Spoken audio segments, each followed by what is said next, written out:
Okay. Assalamualaikum warahmatullahi taala wabarakatuh dan salam sejahtera pelajar-pelajar yang cikgu kasihi sekalian. Okey. Hari ini kita akan belajar tentang pendidikan kesihatan dengan tajuk pengurusan mental dan juga emosi. Okey, pertama sekali kita akan tengok kepada standard pembelajaran pada hari ini. Jadi di akhir pembelajaran nanti, pelajar diharapkan mampu menyatakan pelbagai situasi konflik dan juga situasi stres. Yang kedua ialah pelajar mampu mengaplikasi cara mengurus konflik dan juga mengurus stres. Dan akhir sekali ialah pelajar mampu untuk menilai kesan konflik dan kesan stres terhadap kesihatan diri dan juga keluarga. Okey, apakah itu konflik? Konflik. Okey. Okey, konflik ialah perselisihan atau pertentangan pendapat dalam membuat keputusan. Okey, apakah itu stres? Okey, stres pula membawa maksud keadaan fizikal atau ketegangan mental yang menyebabkan perubahan pada sistem tubuh badan serta menghasilkan perasaan risau terhadap sesuatu perkara. Jadi konflik dan stres ini dia saling berkait. Okey. Apabila wujudnya konflik akan menyebabkan seseorang itu berasa stres. Okey, kita boleh lihat okey gambar ni. Ni cikgu ambil dalam buku teks untuk kamu lebih faham. Okey, kita boleh lihat yang baju oranye ni. Jadi ni adalah cikgu. Cikgu ni cakap apa? Dia cakap kat pelajar dia, adakah kamu pernah mengalami stres? Okey, jadi yang ni Ali. Ali cakap apa? Nah, saya stres kerana sering dibuli oleh Haikal. Jadi konflik yang dialami oleh Ali ialah dia dibuli oleh Haikal. Yang menyebabkan dia rasa, oh stresnya aku kena buli. Macam tu.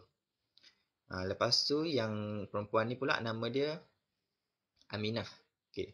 Aminah ni pula dia punya konflik, saya sering dipandang serong oleh jiran kerana bermain futsal. Sebab apa dia dipandang serong? Sebab jiran dia cakap perempuan ni tak boleh main futsal. Perempuan kena main apa? Kena main masak-masak.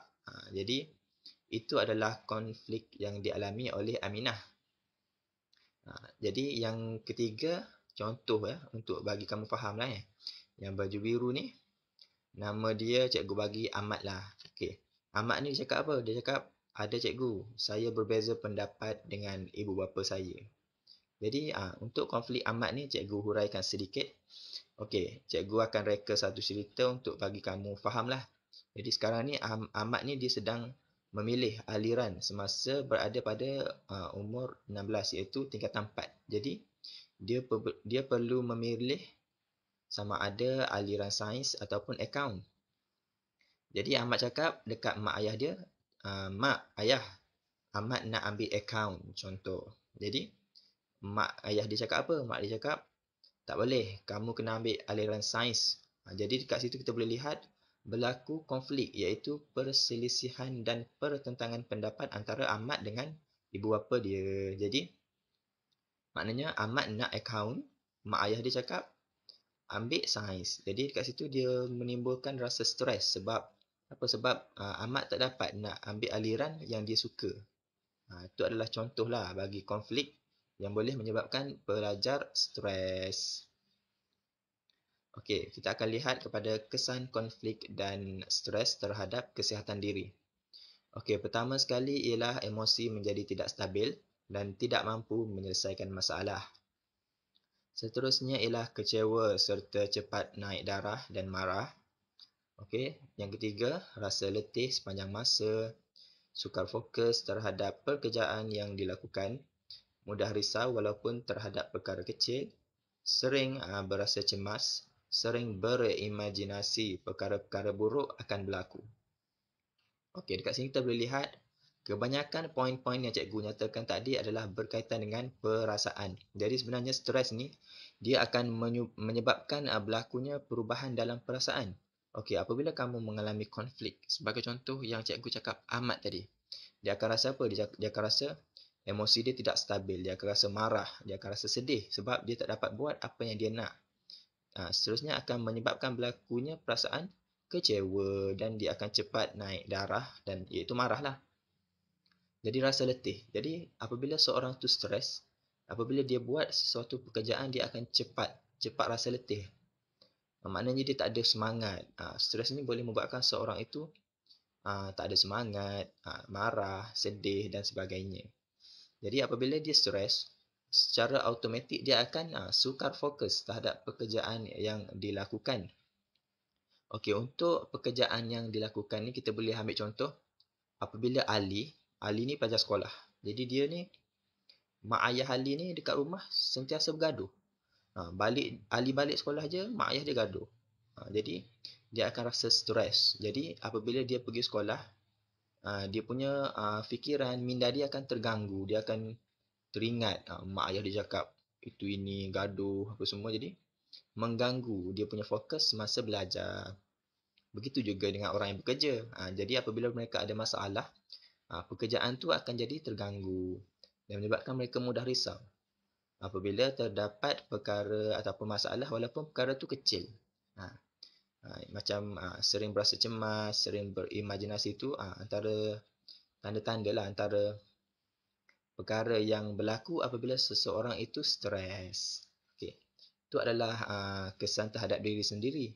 Jadi untuk keluarga pula apa benda? Okey, ni cikgu akan cakap kesan konflik dan stres terhadap keluarga.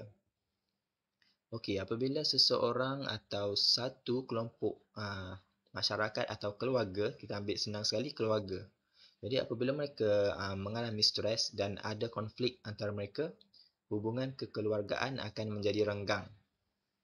Macam contoh dekat diri sendiri tadi kita boleh lihat, contoh mak ayah gaduh, mak ayah bercerai. Jadi hubungan dalam kekeluargaan tu akan jadi renggang dan mereka akan tidak rapat. Dan macam anak-anak ni dia akan rasa apa? Apabila mak ayah dia bergaduh, dia akan rasa tersisih dan tidak disayangi. Seterusnya, pastilah akan berlakunya kurang komunikasi dalam keluarga. Jadi tak ada kata balik rumah je, tak ada kata bergurau, mak macam tu, tak ada. Mak, ayah tak ada. Jadi dia akan jadi tegang je. Jadi tak ada komunikasi. Jadi tidak mesra lah keluarga tu. Seterusnya, okey, anak. Ni biasanya berlaku kepada anak. Jadi mudah merajuk, bermasam muka dan juga iri hati, iaitu dalam bahasa Inggeris kita panggil jealous. Jealous antara adik-beradik. Okay. Mungkin ada je rasa tak puas hati. Mungkin mak ayah lebihkan anak yang nombor satu ataupun lebihkan anak yang bongsu. Jadi yang sulung, yang nombor dua ni akan rasa apa? Dia akan rasa iri hati. Okey, yang seterusnya, jika berlaku juga konflik dalam keluarga, okey, tingkah laku anak-anak juga akan menjadi liar. Okey, dia akan jadi suka bergaduh dan juga mempunyai masalah disiplin. Okey, jadi apabila berlakunya stres dan konflik ni, kita seharusnya bersedia dengan langkah-langkah untuk menangani stres. Okey. Okey, pertama sekali langkah yang kita boleh buat sebagai pelajar, apa yang kita buat ialah kita perlulah merujuk masalah yang kita hadapi kepada kaunselor, guru ataupun ibu bapa. Sebab apa? Apabila kita ada masalah, kita tak boleh simpan, kita tak boleh pendam sendiri. Sebab apa? Boleh menyebabkan pelbagai masalah lah. Contoh, kita boleh jadi murung dan sebagainya. Jadi, kita perlu rujuk kepada orang-orang yang berpengalaman ataupun lebih tua seperti kaunselor, guru dan juga ibu bapa. Jadi, kepada pelajar-pelajar sekalian, sekiranya kamu ada masalah ataupun kamu ada masalah lah. Jadi, seeloknya kamu bagi tahu mak ayah kamu, guru ataupun kaunselor dan dapatkan nasihat lah untuk selesaikan masalah yang kamu hadapi. Seterusnya ialah berehat dengan secukupnya. Okey, apabila kamu stres, contoh kamu buat satu kerja rumah, kamu stres. Jadi, kamu sepatutnya ambil sedikit masa untuk berehat. Tenangkan fikiran kamu. Mungkin kamu boleh dengar muzik ataupun bagi orang yang beragama Islam, okey, mungkin kamu boleh mengaji untuk dapatkan ketenangan. Dan juga rehat ni banyak jenis. Mungkin kamu boleh keluar bersia-sia dan juga lihat pemandangan. Sebagai contoh dekat rumah cikgu ada sawah padi. Jadi kita boleh tengok pemandangan alam ciptaan Tuhan yang mana boleh menyebabkan kita rasa tenang je apabila kita tengok apatah lagi apabila kita tengok waktu petang, okey, angin sepoi-sepoi, jadi kita akan rasa relax. Seterusnya ialah mempunyai hobi yang mendatangkan ketenangan. Yang keempat, mendapatkan rawatan pakar. Sekiranya masalah kamu ni kamu rasa terlalu serius, jadi eloklah kamu jumpa pakar untuk dapatkan penyelesaian. Okey, untuk dapatkan nasihat, penyelesaian. Macam itulah. Yang akhir sekali, melakukan aktiviti sukan dan riadah sekurang-kurangnya 3 kali seminggu. Ini samalah dengan hobi tadi. Apabila kamu stres, kamu mungkin boleh buat apa yang kamu suka untuk hilangkan perasaan stres tu, untuk bagi kamu tenang. Macam riadah ni, sukan ni macam bola. Mungkin bagi perempuan mereka boleh memasak ke, dan apa-apa je lah yang kamu rasa boleh bagi kamu tenang. Okey, seterusnya kita akan pergi kepada cara menangani konflik. Okey, pertama sekali, okey, berbincang dengan ibu bapa, guru, sahabat karib atau kaunselor. Okey, jika kamu ada masalah, berbincang adalah jalan yang paling baik untuk kamu selesaikan masalah tu. Sama ada masalah tu dengan ibu bapa, jadi kamu perlu berbincang. Okey, contoh Ahmad tadi, dia cakap dia nak akaun. Jadi, apa yang dia perlu buat? Dia perlu yakinkan mak ayah dia.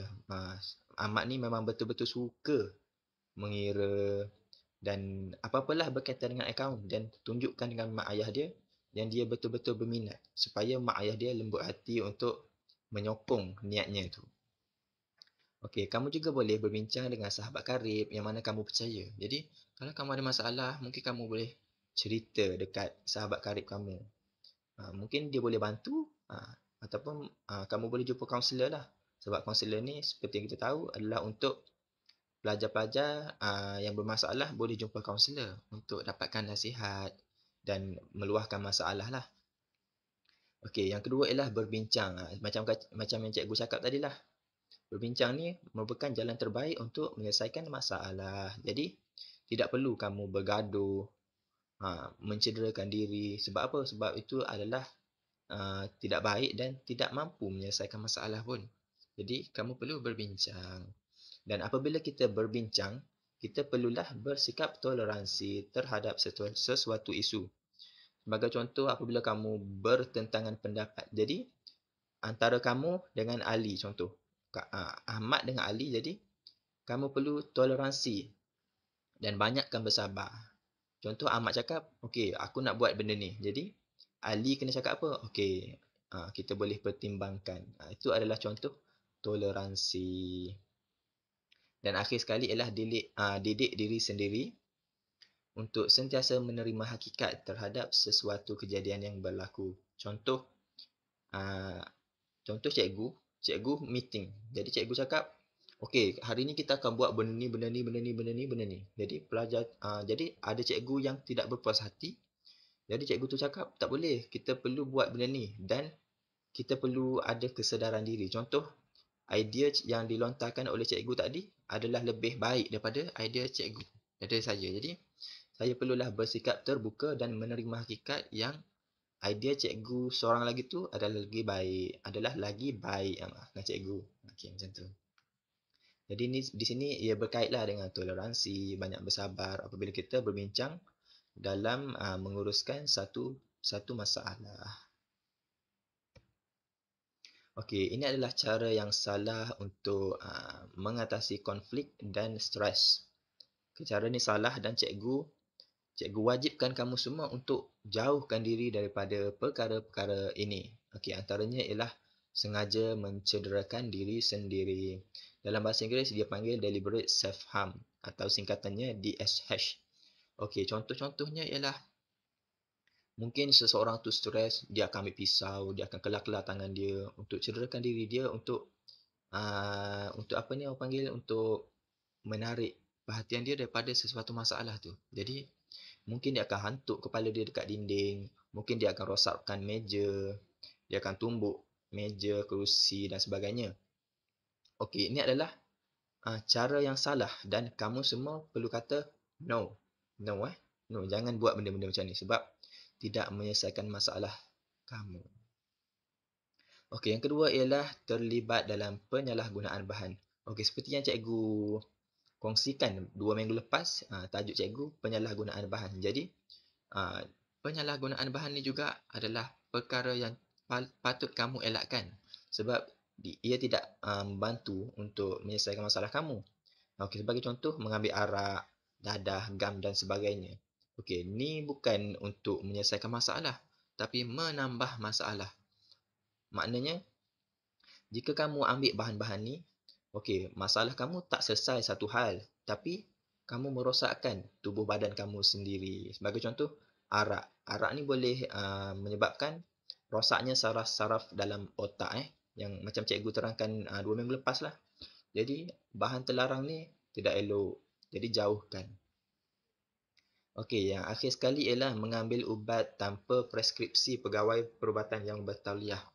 Okey, sebagai contoh, mengambil Panadol yang berlebihan. Jadi, ini adalah tidak baiklah. Jadi, kamu perlu jauhkan pengambilan ubat-ubat berlebihan dan sebagainya. Sebab boleh menyebabkan kemudaratan terhadap kesihatan kamu sendiri. Jadi, akhir kata, cikgu harap kamu semua fahamlah tentang konflik dan stres ni. Dan sekiranya kamu ada masalah, kamu boleh datang jumpa cikgu ataupun kaunselor untuk kita berkongsi. Untuk kamu luahkan masalah dan cikgu pun boleh fikirkan apa yang cikgu boleh bantu dan cikgu juga boleh bagi nasihatlah pada kamu sekiranya kamu ada masalah.